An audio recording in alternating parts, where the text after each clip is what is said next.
Bismillahirrahmanirrahim. Welcome to Rigorous Mathematics by Professor Usman Ahmed Mansoor. Students, before moving on, the formal content of today's lecture, please subscribe my channel if you haven't subscribed it as yet. Today is the turn of lecture 13, Function Analysis, the course name. जैसे कि previous lecture में देखा कि एक definition को हमने understand किया था करीबन 15 से 20 मिनट की वीडियो के अंदर, कि जहां हमने बनाक स्पेस को डिफाइन किया। हम जानते हैं कि हर नॉर्म स्पेस एक मैट्रिक को इंड्यूस करती है। जब मैट्रिक को इंड्यूस करती है, इसका मतलब जहां पर नॉर्म का स्ट्रक्चर मौजूद होगा वहां मैट्रिक का स्ट्रक्चर आएगा। और मैट्रिक के अंदर जो जो चीजें आप स्टडी करते हो, you have the ability now and you have the luxury now to discuss all those things in the setup of norm. तो बनाक स्पेस क्या थी कि जब कोई नॉर्म स्पेस जो है वो बतौर मैट्रिक स्पेस कंप्लीट हो जाए, कि यानी इस मैट्रिक के तहत कंप्लीट हो जाए जो मैट्रिक उसकी नॉर्म से इंड्यूस हो रही हो, तो ऐसी नॉर्म स्पेस को क्या कहते हैं कि जिससे निकलने वाली मैट्रिक कंप्लीट हो जाए तो वो नॉर्म स्पेस क्या बन जाती है? बनाक। अब कंप्लीट मैट्रिक स्पेस क्या है कि जिसमें लिया जाने वाला कोई भी कॉची सीक्वेंस एक ऐसे पॉइंट को कन्वर्ज करे जो उसी स्पेस के अंदर लाई करता हो। तो मतलब क्या हुआ कि बनाक स्पेस बेसिकली एक ऐसी नॉर्म स्पेस है कि जिसके अंदर कोई भी चुना जाने वाला कॉची सीक्वेंस जो है वो उसी के अंदर कन्वर्ज करेगा। किस डेफिनेशन के थ्रू? मैट्रिक वाली कन्वर्जेंस के डेफिनेशन के थ्रू। और कौन सी मैट्रिक? वो मैट्रिक जो नॉर्म से इंड्यूस हो रही है। ये ख्याल रखना है।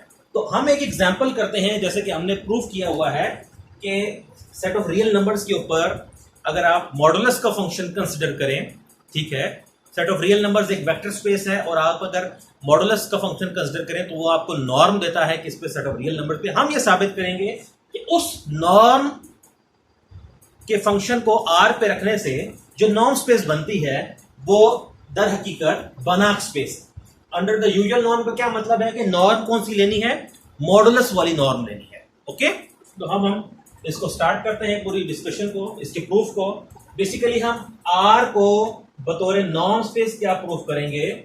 हम इस आर को बतौर नॉर्म स्पेस कंप्लीट प्रूफ करेंगे। तो let's start the proof without wasting any time. Let xn be a Cauchy, एक कॉची सीक्वेंस हमने ले लिया। अब समहाउ हमारी क्या कोशिश होगी कि ये कॉची सीक्वेंस इसी के अंदर कन्वर्ज करता है। और किसके तहत कन्वर्ज करता है? आर को बतौर मैट्रिक मान के जो मैट्रिक आएगी, और वो कौन सी मैट्रिक? जो नॉर्म से निकल रही होगी, आर की नॉर्म से निकल रही होगी, उस मैट्रिक के तहत अगर ये कन्वर्ज कर जाए उसी के अंदर, तो ये आर क्या बन जाएगी? बनाक स्पेस बन जाएगी। Let x n be a Cauchy sequence in R. Then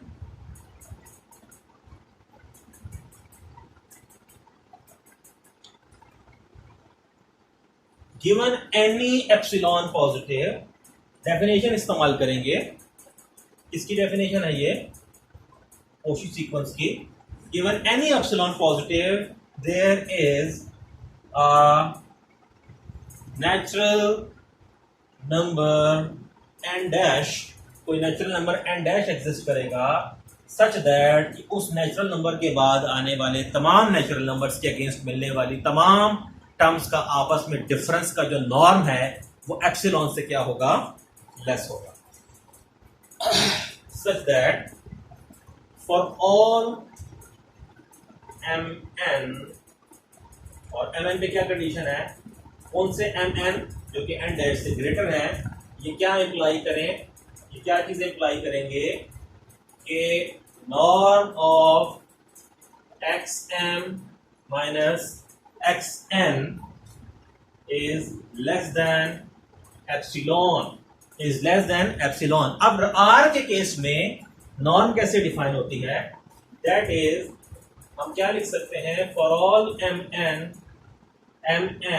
greater than or equals to n dash, it implies norm of xm minus xn which is equals to xm minus xn mod। और ये actually क्या है, ये basically यही वो metric है जो कि इंड्यूस होती है इस नॉर्म से, और वो इंड्यूस होने वाली मीट्रिक इसके बराबर क्यों है, इसको एक्सप्लेन करते हैं। It is less than epsilon, इसको आप कह दें 1, बिकॉज नॉर्म यहां पर कैसे डिफाइन है, यहां नॉर्म का फंक्शन बेसिकली मॉड के बराबर है, ठीक है, और रियल लाइन के ऊपर जो मॉडुलस है वो आपको क्या दे देता है, यूजुअल मेट्रिक देता है ठीक है, वो आपको यूजुअल मेट्रिक देता है। तो यहां पर हम आर की जो कंप्लीटनेस है वो बतौर दिस मेट्रिक क्या करेंगे, कैलकुलेट करेंगे, ठीक है, बिकॉज ये वो मेट्रिक है जो कि नॉर्म ऑफ आर से क्या हो रही है, इंड्यूस हो रही है। तो इसको हम कंडीशन 1 मान के चलेंगे।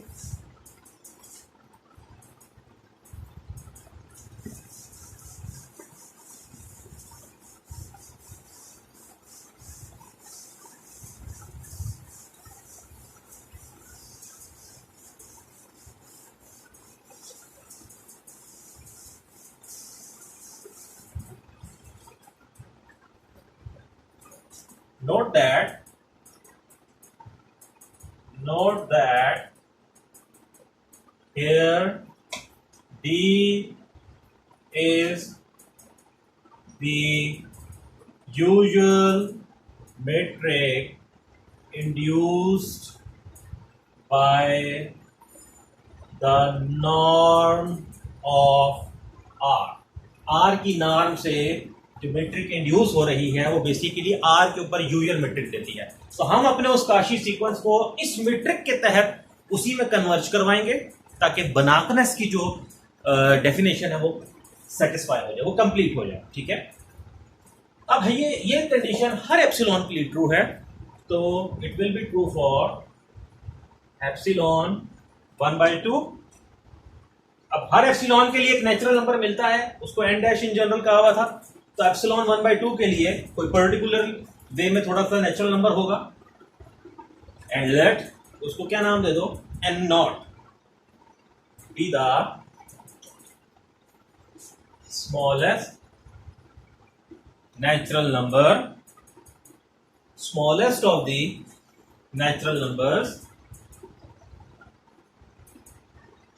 smallest of the natural numbers for which condition 1 is satisfied for this value of epsilon, for this value of epsilon। Epsilon 1/2 लें तो इसके लिए एक नेचुरल नंबर मिलेगा आपको एन नॉट, और मतलब जो भी नेचुरल नंबर्स ऐसे मिलेंगे कि जिनके बाद आने वाली टर्म्स की जो डिफरेंस का जो नॉर्म है वो 1/2 से लेस हो, तो उनमें सबसे छोटा चूज करना है और उसको क्या नाम दिया, एन नॉट का, ठीक है। आप एप्सिलॉन को मजीद अगर छोटा करें 1/4 कह दें, और इसको आप 1/2 का स्क्वायर भी कह सकते हैं। एक epsilon equals to 1/4 which is equals to 1/2 square, and अब जाहिर है जब ये एप्सिलॉन चूज होगा तो इसके अगेंस्ट भी एक नेचुरल नंबर मिलेगा। तो ऐसे जितने भी नेचुरल नंबर्स मिलेंगे कि जिनके बाद आने वाली टर्म्स के डिफरेंस का जो नॉर्म है वो 1/4 से लेस है, उनमें सबसे छोटा नेचुरल नंबर चूज कर लेते हैं, उसको क्या नाम दे देते हैं, N1 का। N1 be the corresponding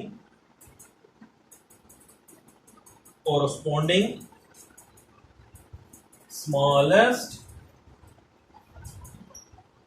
natural number for which condition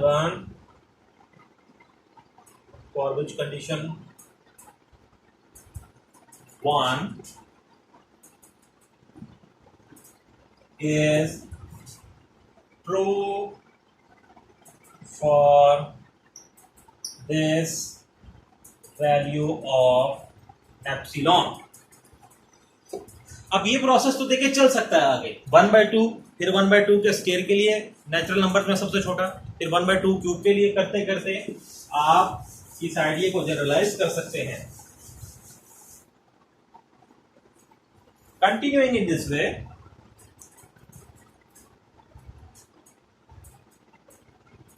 continuing in this way, let n sub k be the smallest natural number। Continuing in this way, आगे स्टेप्स के स्टेप्स के बाद आप देखते हो फर्स्ट स्टेप पे n0 लिया और सेकंड स्टेप पे n1 लिया और केथ स्टेप पे फिर क्या करेंगे आप इसको उसके मुताबिक ही देख लेते हैं। Let nk be the smallest natural number for which condition 1 is true for epsilon equals to 1/2 power k plus 1। First step पे 1/2 पावर 1 और natural number n0, second step पे 1/2 पावर 2 नेचुरल नंबर n1 और kth step पर 1/2 power k plus 1 और n k choose करेंगे। एक कम आपने रखना है उसकी बेस में एंड सो ऑन। ये चल रहा है, आपको इन्फिनिटी मूव कर रहा है। देन मैंने नोट किया कि मेरे पास कुछ नेचुरल नंबर्स आ रहे हैं, n0 आ रहा है, n1 आ रहा है, डेफिनेटली n2 आएगा और करते करते मेरे पास nk आ जाएगा। नाउ लेट्स सी कि इन तमाम नंबर्स में रिलेशनशिप कैसे फाइंड आउट किया जाएगा। ऑब्वियसली ये नेचुरल नंबर्स हैं और इन नेचुरल नंबर्स के अगेंस्ट मेरे सिलेक्टेड काशी सीक्वेंस के अंदर टर्म्स मौजूद हैं। हमने क्या कहा था, क्योंकि काशी सीक्वेंस मौजूद है तो हर एप्सिलॉन पॉजिटिव के लिए एक नेचुरल नंबर ऐसा मिलेगा कि उसके बाद आने वाली तमाम टर्म्स का जो डिस्टेंस है, जो उनकी डिफरेंस का जो नॉर्म है वो लेस होगा एप्सिलॉन से। अगर मैं एप्सिलॉन पर्टिकुलर चूज करूं तो मुझे हर पर्टिकुलर एप्सिलॉन के लिए डिफरेंट नेचुरल नंबर मिलेगा। यानी ये वो नेचुरल नंबर है कि जिसके बाद आने वाले तमाम नेचुरल नंबर्स के अगेंस्ट मिलने वाली कॉशी सीक्वेंस की टर्म्स के डिफरेंस की जो नॉर्म है वो 1/2 से क्या है, लेस है। इसी तरह एप्सिलॉन इक्वल्स टू 1/4, इसके लिए भी मुझे नेचुरल नंबर n1 मिल रहा है कि जिसके बाद आने वाली तमाम टर्म्स का जो आपस में उनके डिफरेंस की जो नॉर्म है वो 1/4 से लेस है। अब जिन टर्म्स की डिफरेंस की नॉर्म 1/4 से लेस है वो ऑब्वियसली 1/2 से भी लेस है। थोड़ी देर के लिए हम सिर्फ रिलेशनशिप बना के देखते हैं कि n0 और n1 में क्या रिलेशन होगा। ठीक है, n0 और n1 में क्या रिलेशन होगा। अगर n0 और n1 सेम नेचुरल नंबर्स हो तो इट मींस के वो तमाम टर्म्स जिनका डिफरेंस 1/2 से लेस है वो वही एक्चुअली वो टर्म्स हैं जिनका डिफरेंस 1/4 से भी लेस है। यानी 1/2 और 1/4 के दरमियान किसी का डिफरेंस मौजूद नहीं है, सबका डिफरेंस 1/4 से पीछे है। तो ये तो पॉसिबल हो सकता है कि n0 और n1 इक्वल हो जाए। अब अगर n0 छोटा हो n1 से तो इसमें क्या कबाहत है? क्या इसमें कोई कबाहत है कि n0 और n1 आपस में उनका रिलेशनशिप ऐसे बने कि n0 एक छोटा नंबर हो इससे n1 से, यानी कि n0 की वैल्यू अगर 3 है और n1 की वैल्यू अगर 4 है। क्या इस पॉसिबिलिटी से कोई मैथमेटिकली कोई प्रॉब्लम आता है हमारे डिस्कशन में? Let's see. अगर मैं n0 3 लूं, ठीक है, तो इसका मतलब है कि 3 टर्म्स के बाद आगे जितनी भी टर्म्स हैं उसके बाद आने वाली जो टर्म्स हैं उनका जो उनके अगेंस्ट मिलने वाली जो टर्म्स है उनका डिफरेंस 1/2 से लेस है। और इसी तरह 4 टर्म्स के बाद आने वाली जो टर्म्स हैं उनका डिफरेंस 1/4 से लेस है। अब जिनका डिफरेंस 1/4 से लेस है वो ऑटोमेटिकली 1/2 से भी लेस है। तो इसका मतलब n नॉट अगर n1 से छोटा है तो यहां कोई परेशानी वाली बात नहीं है, स्टिल सिचुएशन मैनेजेबल है।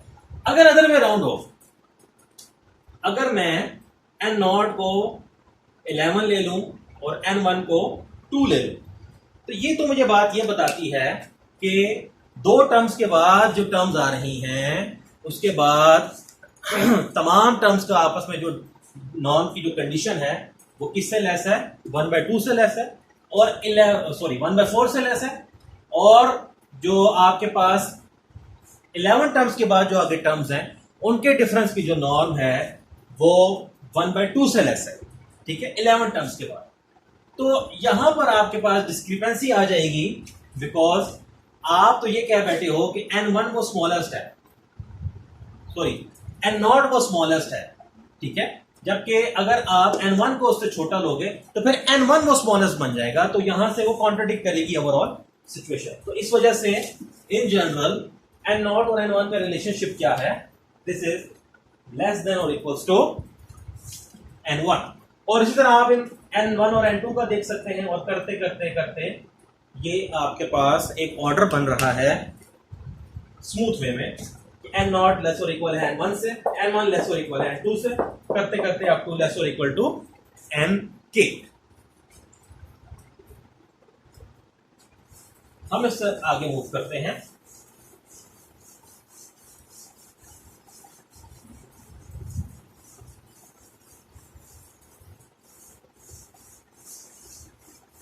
लेट्स सी, अब तमाम नेचुरल नंबर्स के अगेंस्ट कॉची सीक्वेंस की टर्म्स थी, तो इन नेचुरल नंबर्स के अगेंस्ट भी उसी सीक्वेंस की टर्म्स रहेंगी, मगर पहले जितने सीक्वेंस की जो टर्म्स थी वो हर नेचुरल नंबर के अगेंस्ट थी। अब आप क्या कर रहे हो, खास अंदाज में उसके अंदर से टर्म्स चूज कर रहे हो, इस अंदाज में कि उनकी इंडाइसिस का ऑर्डर चेंज नहीं हो रहा। तो इसका मतलब तो ये हुआ कि अगर मैं एक सीक्वेंस बनाऊं x sub n sub k का, और k को कहां से कहां मूव करूं, 1 से इंफिनिटी तक, यानी xn1, बल्कि k 0 कर दें, ये आपके पास क्या आ जाएगा, xn0 xn1 up to xnk up to so on, यानी कि ये उस सीक्वेंस का सब सीक्वेंस बनिए क्योंकि उसके अंदर से टर्म्स आ रही हैं, इज अ सब सीक्वेंस ऑफ xn। ये उस कॉची सीक्वेंस की सब सीक्वेंस आ गई आपके पास। अब हम एक रिजल्ट जानते हैं कि a Cauchy sequence is convergent in a metric space if and only it has a convergent subsequence. यानी अगर आप किसी कॉची सीक्वेंस का कन्वर्जेंट सब सीक्वेंस फाइंड कर लें तो वो सब सीक्वेंस जिस पॉइंट को कन्वर्ज कर रहा है स्पेस में, वो कॉची सीक्वेंस भी उसी पॉइंट को क्या करेगा, कन्वर्ज करेगा। तो समहाउ अगर मैं इसका पॉइंट ऑफ कन्वर्जेंस फाइंड कर लूं तो वही इसका पॉइंट ऑफ कन्वर्जेंस होगा, स्पेस के अंदर ही होगा, तो xn कन्वर्ज करेगा, तो स्पेस क्या हो जाएगी, कंप्लीट हो जाएगी। तो अब हम देखते हैं, अब हमारा सारा टारगेट इसकी कन्वर्जेंस के ऊपर होगा। वी क्लेम दैट, हम क्या क्लेम करेंगे, we claim that x sub n sub k converges to a point x of r, किसी रियल नंबर को कन्वर्ज कर रहा है r, क्योंकि r की रिस्पेक्ट से सारी डिस्कशन हो रही है।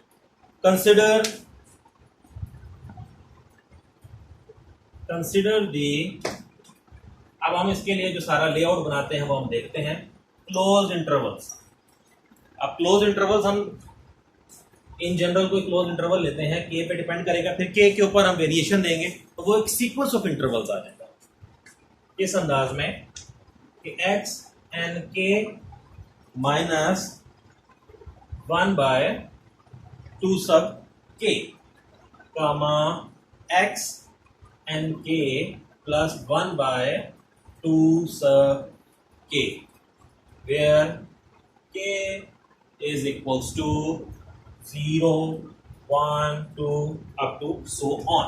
इसका मतलब I0 एक टर्म होगी, I1 एक टर्म होगी, I2 एक टर्म होगी, एंड सो ऑन।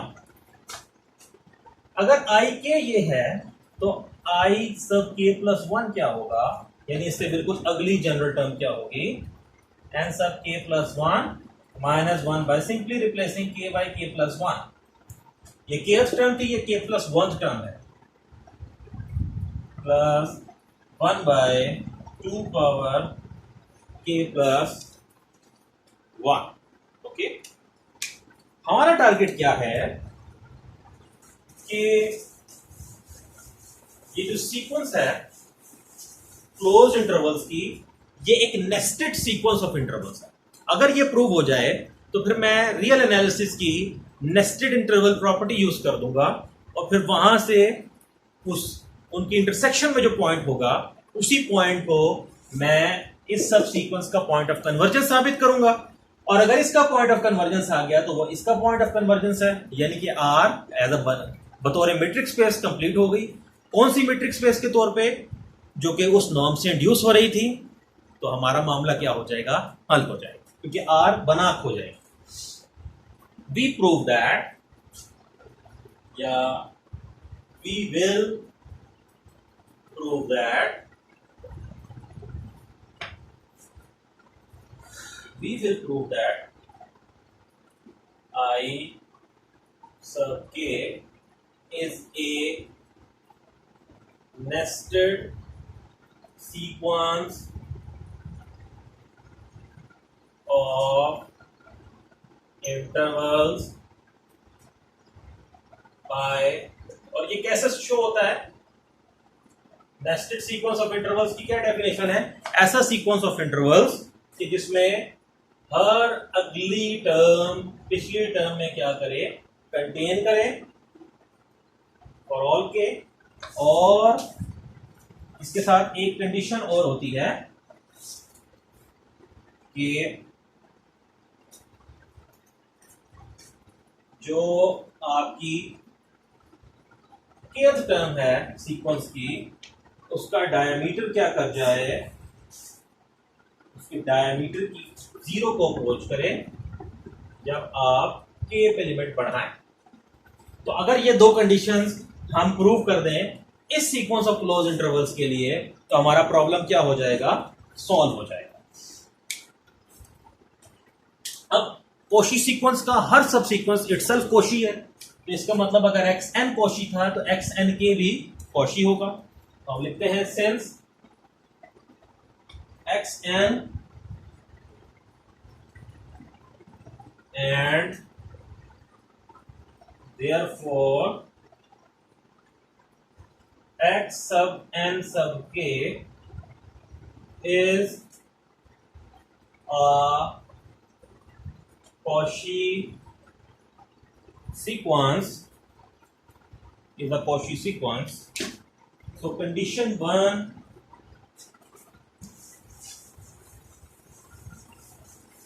मैं इसको एक्सप्लेन करता हूं इस बात को।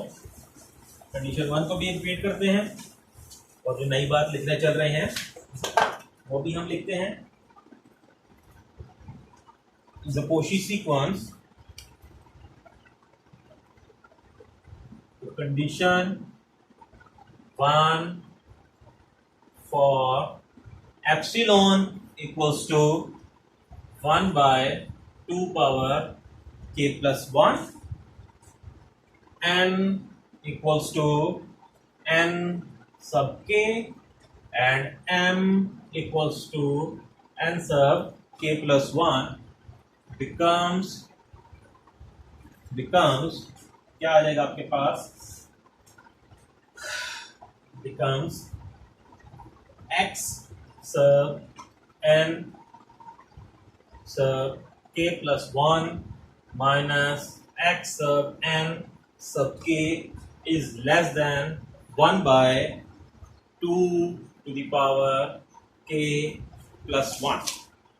ठीक है, मैं कंडीशन 1 को रिपीट करता हूं, उसमें ये कैसे इंप्लॉय हो गई। कंडीशन 1 क्या थी, for all m n greater than और इक्वल्स टू एन नॉट, आपके पास क्या होल्ड कर रहा था, x n minus x n is less than epsilon.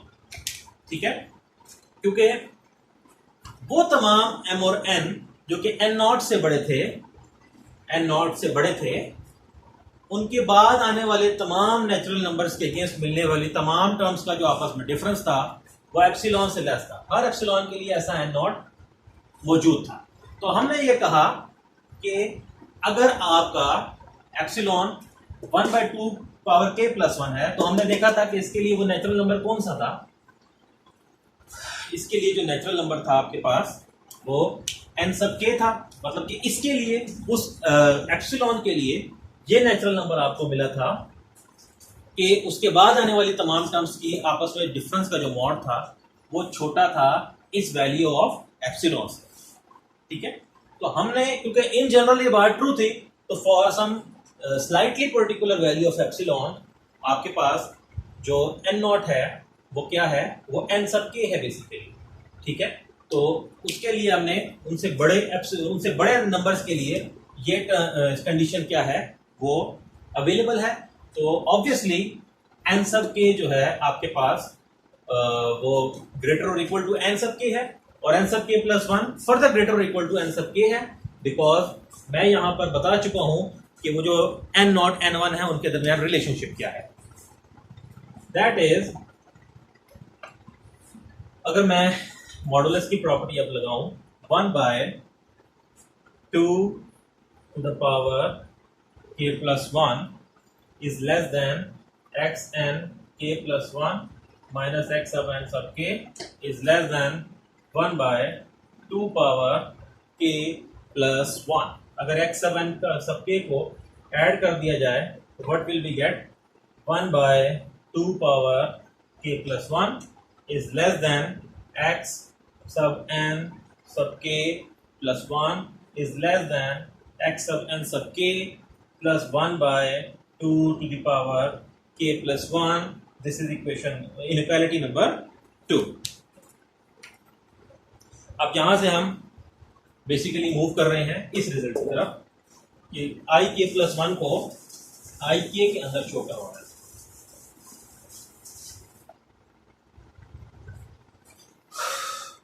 अगर मैं इस इनइक्वालिटी का पहला पार्ट ले लूं तो मुझे क्या मिलेगा? The first part of inequality 2 yields, उससे क्या हासिल हो रहा है? x sub n sub k minus 1/2 power k plus 1 is less than x sub n sub k plus 1। ठीक है, अगर मैं इस टर्म में इस तरफ 1/2 पावर k को ऐड भी करूं और सब्ट्रैक्ट भी करूं तो मेरे पास क्या आ जाएगा? मेरे पास कुछ ऐसी चीज बन जाएगी x sub n sub k plus 1। ये इसकी सबस्क्रिप्ट में लिखा जाएगा।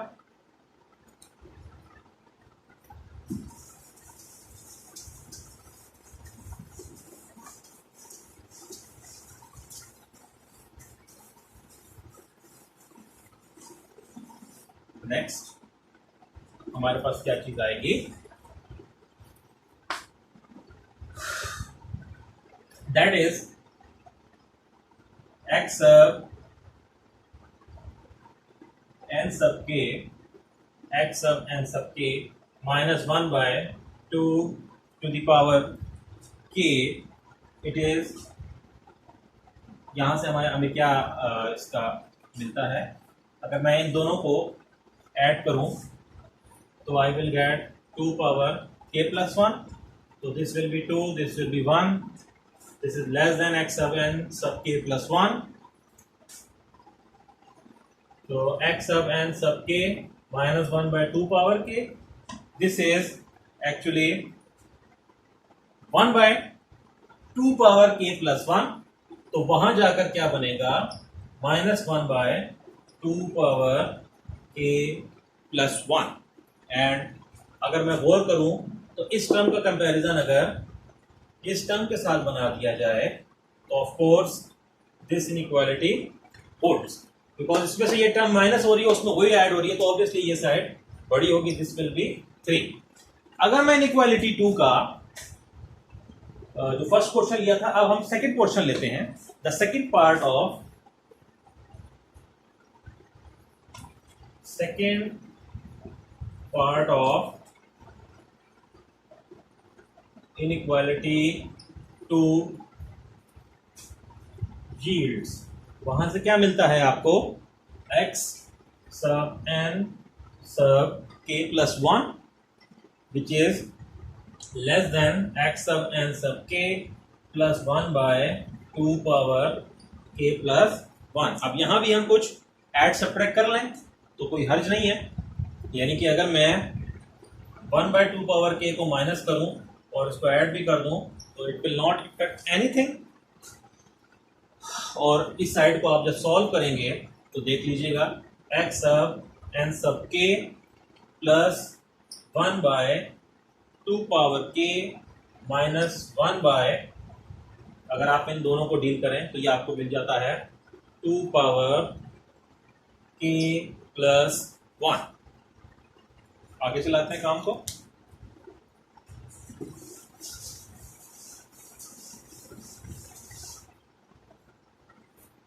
That is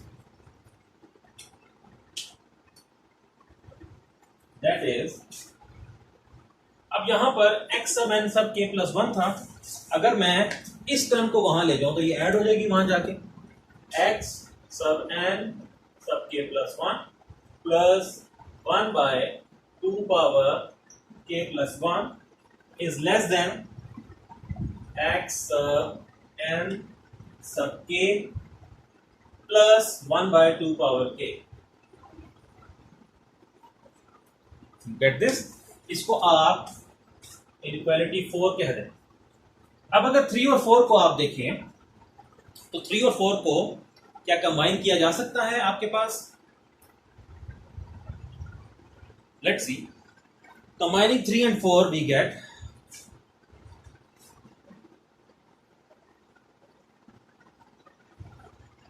combining 3 and 4 we get 3 और 4 को जब हम कंबाइन करेंगे तो आपको क्या चीज मिलेगी?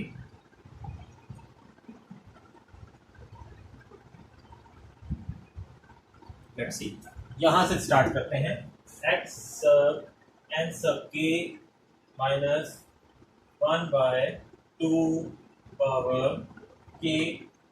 Of course, it is less than this, less than x sub n sub k plus 1 minus 1 by 2 power k plus 1। ये छोटा है इससे और वो आगे से छोटा है इससे, तो ये इस तरह कंबाइन हो जाएगी। x sub n sub k plus 1 by 2 power k plus 1 and it is further less than x sub n sub k plus 1 by 2 to the power k।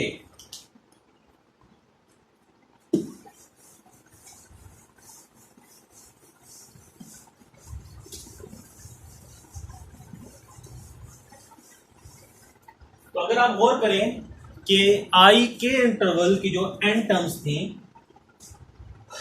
वो क्या थी, एक ये थी और दूसरी ये, और इसके दरमियान में जो n टर्म्स आ रही हैं वो i k प्लस 1 इंटरवल की है, यानी कि i k प्लस 1 इंटरवल का ईच एंड एवरी एलिमेंट इनके बीच में आ रहा है, यानी कि i k प्लस 1 कंटेन करता है i k में, which shows that i sub k plus 1 is contained in i sub k and of course for all k because k arbitrary लिया था। also अब डायमीटर ले लेते हैं। डायमीटर ऑफ i सब k, डायमीटर क्या होता है? किसी सेट के तमाम एलिमेंट्स के दरमियान ऑल पॉसिबल डिस्टेंसेस का सुप्रीमम। तो क्लोज इंटरवल में जो सबसे बड़ा डिस्टेंस आएगा वो एंड पॉइंट्स के का डिस्टेंस होगा आपस में। तो आप delta of i k calculate करें तो कैसे करेंगे? x n k plus 1 by 2 power k minus x n k minus 1 by, sorry minus minus plus हो जाएगा 2 power k। This will get cancel, this will be 2 by 2 power k और 1 by 2 power k minus 1। अगर मैं k के ऊपर limit लगा लूं, limit k approaches to infinity, delta of i, k approach करेगा इंफिनिटी को, तो ये पूरी टर्म जीरो हो जाएगी and you will get, sorry, ये टर्म इंफिनिटी बनेगी, तो आंसर क्या हो जाएगा, जीरो हो जाएगा आपके पास। तो nested sequence of intervals, nested sequence of close intervals बन गया है ये। It implies I k from 1 to infinity is a nested sequence of closed intervals। ये क्लोज इंटरवल्स की क्या बन गई है, एक नेस्टेड सीक्वेंस बन गई है। तो क्लोज इंटरवल की नेस्टेड सीक्वेंस की एक प्रॉपर्टी होती है जिसे नेस्टेड इंटरवल प्रॉपर्टी कहा जाता है, तो हम उसको यूज कर लेते हैं। वो क्या कहती है कि अगर कोई sequence of nested sequence of close intervals है तो इनकी इंटरसेक्शन जो होती है वो नॉन एम्प्टी होती है, यानी कि इन सब की इंटरसेक्शन में एक कॉमन पॉइंट होगा। is a nested sequence of closed intervals by nested interval property of closed intervals intersection k from 1 to infinity I sub k is non-empty। non-empty है तो you can assume there exist some x जो कि इस intersection से क्या करता है, belong करता है। ये आपके पास आ गया। It implies x belongs to I sub k for all values of k। और I k क्या है, इसका मतलब तो ये हुआ कि x बिलोंग करता है close interval x n k minus 1 by 2 power k x n k plus 1 by 2 power k, यहां से। ओके,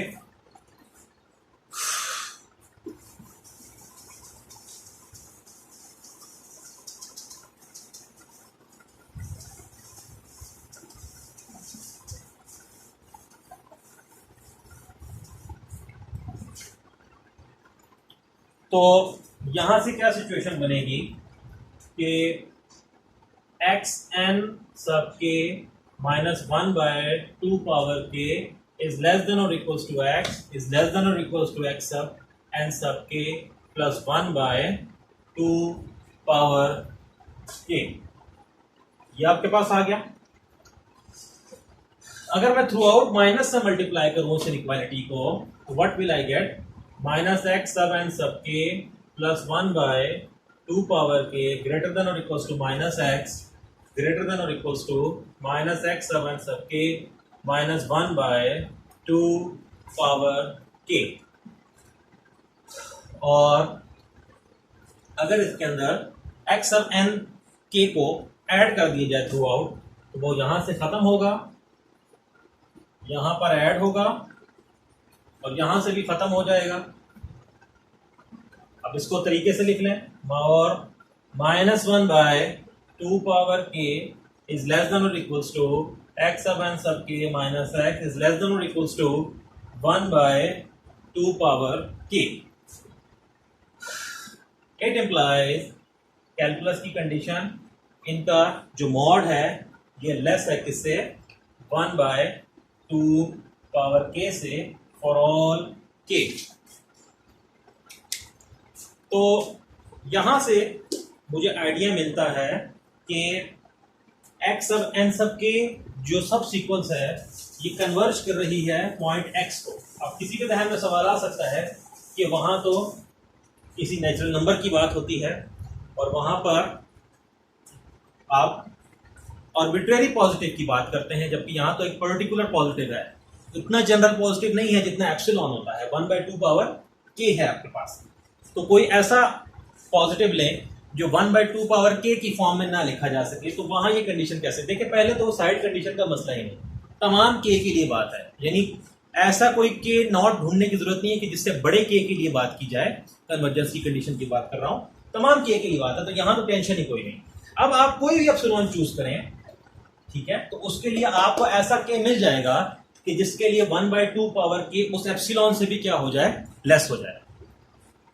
तो जब ये टर्म उस एप्सिलॉन से भी लेस होगी तो ये तो पहले ही उससे छोटा, तो ये एप्सिलॉन से लेस हो जाएगा। तो इस वजह से आप इन जनरल क्या कह सकते हो, आप क्या कह सकते हो कि x सब n सब के कन्वर्ज करेगा x को and x belongs to r। So ये जो सब सीक्वेंस थी ये कन्वर्ज कर गई, convergence to x belongs to r। अब कॉची सीक्वेंस का सब सीक्वेंस कन्वर्जेंट हो तो कॉची सीक्वेंस खुद भी कन्वर्जेंट है। It implies xn converges to x belongs to r। Cauchy sequence लिया r के अंदर और वो मीट्रिक कंडीशन के थ्रू कन्वर्ज कर गया, तो इसका मतलब है r बतौर मीट्रिक स्पेस कंप्लीट हो गई। कौन सी मीट्रिक, जो इंड्यूस हो रही थी। इसका मतलब क्या हुआ, it implies r is complete as a metric space bracket under metric induced by norm of r। ठीक है, it implies r is Banach। r क्या प्रूव हो गई, Banach स्पेस प्रूव हो गई। It implies r is Banach। जब r को norm space माना जाता है तो वो Banach स्पेस होती है। स्टूडेंट, ये था आज का रिलेटिवली टफ लेक्चर जिसमें हमने काफी डिटेल के साथ r को कंप्लीट प्रूफ किया जब उस पर नॉर्म का स्ट्रक्चर लिया जाए। होपफुली आपने इस लेक्चर को पसंद किया होगा। मजीद लेक्चर्स के लिए चैनल को सब्सक्राइब करें।